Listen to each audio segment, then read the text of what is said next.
que é proteção patrimonial, Morgan? Então, de certa forma, tudo isso que a gente falou até agora não deixa de ser uma proteção patrimonial, né? Você está protegendo aí algo que você criou. Mas eu acredito que o que você esteja falando é proteger de fato aquilo que você ganhou. Como a gente falou antes, né? Se fala muito em como ganhar, mas se fala muito pouco em como proteger.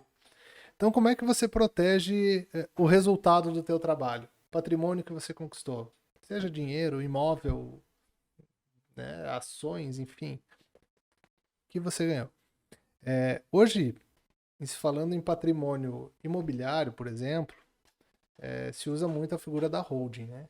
O que é a holding? A holding é uma empresa onde você deposita todo o teu patrimônio lá, os teus bens, e ela administra isso para você. Por que a holding é uma situação interessante? Primeiro, porque se você tiver algum problema aí no teu CPF algum dia, existe um princípio da boa-fé de que aquela empresa lá não tem nada a ver com o teu problema aqui, certo? Então, você vai responder, você recebe aí uma ação, uma cobrança, enfim. E, naturalmente, se não encontrarem dinheiro, se você não pagar, eles vão atrás do que você tem.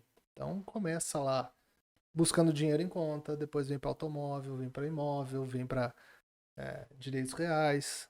Então, você tendo isso lá na holding é uma garantia a mais que teu patrimônio não vai ser atingido logo de cara por esses problemas. Existem ainda algumas outras situações, no caso de empresas, por exemplo, a holding de participação ou holding de administração, que ela é uma empresa que você cria para administrar a tua empresa. Então, ao invés de você ser o sócio daquela empresa, você vai ter uma outra empresa lá, que vai ser a sócia dela, e você vai ser sócio dessa holding. Então, você não vai estar diretamente ligado à sociedade. Se acontecer algum problema lá naquela sociedade, da mesma forma, você não vai ser atingido logo de cara. Isso vai passar para a tua holding e bem provavelmente nem vai chegar à tua pessoa física. Agora, é interessante essas situações, mas isso também precisa ser muito bem elaborado, porque é bem mais complexo, né, do que a gente coloca aqui. Existem bens que não se aconselha, por exemplo, a fazer isso, como a casa que você mora, por exemplo, que ela é um bem de família empenhorável, salvo aí algumas condições, situações de lei. Então não se aconselha. Não se aconselha, por exemplo, você ter uma holding de participação e colocar os teus bens nela, porque aí você não faz o menor sentido, né? A proteção que você tira de você, você joga, deixa lá exposta onde pode dar problema. Situações assim, existem N possibilidades aí para isso. E você pode jogar desde patrimônio imobiliário, carro que você anda de repente joga lá na holding também, investimentos, toda essa situação. Quanto tempo, Morgan, hoje leva para abrir uma holding? Vamos falar pro pessoal aí. Eu não tenho uma estimativa precisa disso, mas eu te diria que assim, depois de você concluir como você quer ela, formatar, a maior dificuldade, na verdade, é essa. Você sentar, organizar o que você quer trazer para cá, o que não quer. Depois que você formatou como você quer essa holding, o processo de abertura dela é o processo de abertura de uma empresa normal. Então, junta comercial, aí, em torno de 15 a 30 dias aqui em Santa Catarina está resolvido. Uhum. E aí depois tem toda a situação patrimonial. O que você vai jogar para essa holding? Aí vai depender muito da tua disposição e bolso, porque isso vai ter algum custozinho aí de cartório e tudo mais. Muito embora o patrimônio da pessoa física, quando é transferido para a pessoa jurídica, não pague o imposto mais caro, né? O ITBI. Então fica mais sossegado. Agora, vai depender muito dessa situação. Mas entre você dar entrada no processo de abertura e sair com o contrato social dela na mão, 15 a 30 dias.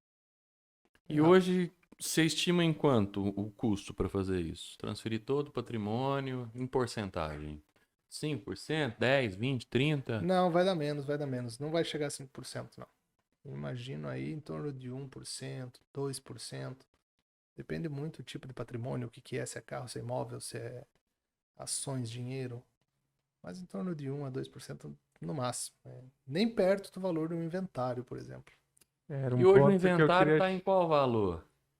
Era um ponto Quanto que que eu se queria gasta para fazer um chegar. inventário depois de Depois que já deu merda. Depois que já deu problema, olha, É. o inventário pode chegar hoje, assim, jogando alto, pode chegar a 50% do valor do patrimônio.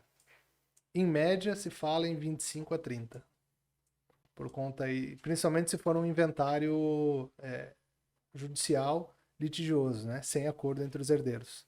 Então, você pode facilmente aí gastar 40, 50% desse inventário e levar décadas para resolver.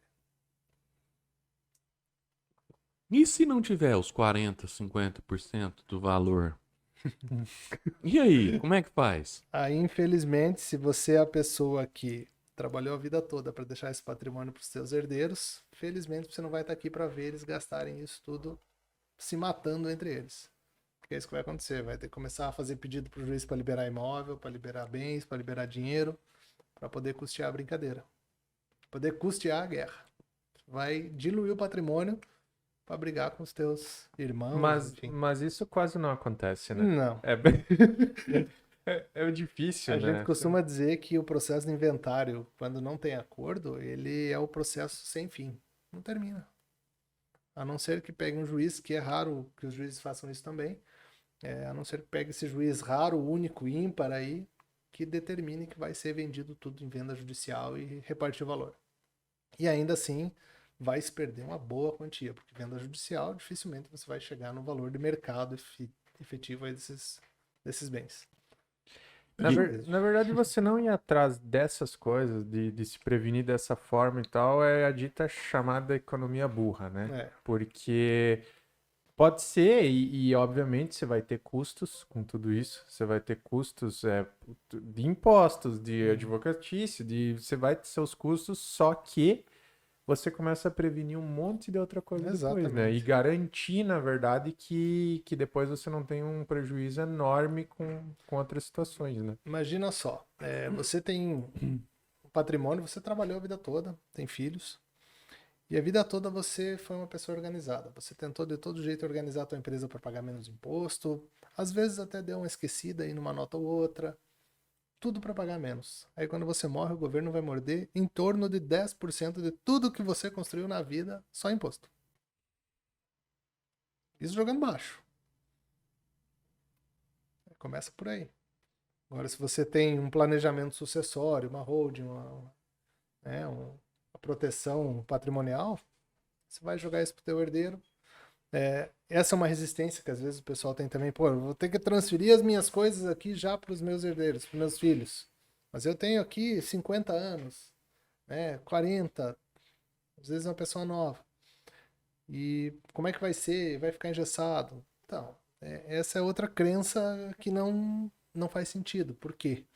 Você pode, por exemplo, na criação da tua holding, você organizar de uma forma onde a administração disso continue com você, uma cláusula irrevogável, que ninguém pode mudar essa cláusula. Então você continua no comando de tudo. Talvez tenha algum engessamento para vender, mas se você acha que vai precisar se desfazer de alguma coisa, você coloca lá uma cláusula que pode se desfazer de 30% sem anuência, 20%, enfim, quanto você achar interessante. A flexibilidade é muito grande, assim como o acordo que a gente estava conversando antes, existe uma infinidade aí de possibilidades de você gerir isso, de você administrar, de você colocar essa holding para funcionar.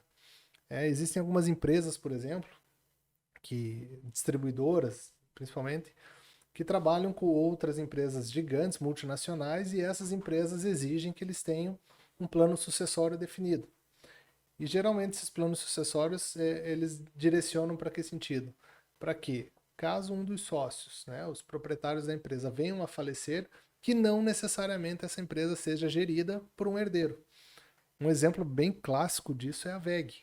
A WEG, por exemplo, até se batizou o sistema WEG, depois que eles inventaram isso.